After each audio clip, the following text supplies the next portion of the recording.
Inilah saat detik-detik peristiwa hujan disertai angin kencang menerjang Desa Kesongo dan Desa Tondomulo Kecamatan Kedung Adem Kabupaten Bojonegoro.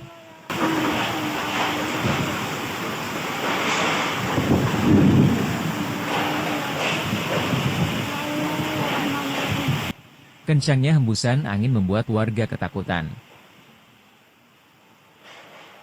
Peristiwa hujan deras disertai angin kencang berlangsung sekitar 10 menit, pada Kamis pukul 4 sore.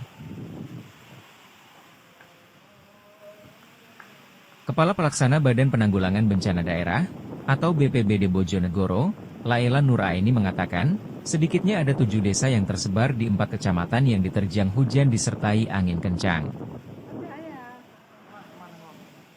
Di antaranya Kecamatan Kedung Adem, Ngasem, Dander serta Kecamatan Temayang Bojonegoro. Akibat peristiwa ini puluhan bangunan dilaporkan mengalami kerusakan. Seperti rumah, gudang, hingga kandang ternak milik warga yang ambruk hingga rata dengan tanah.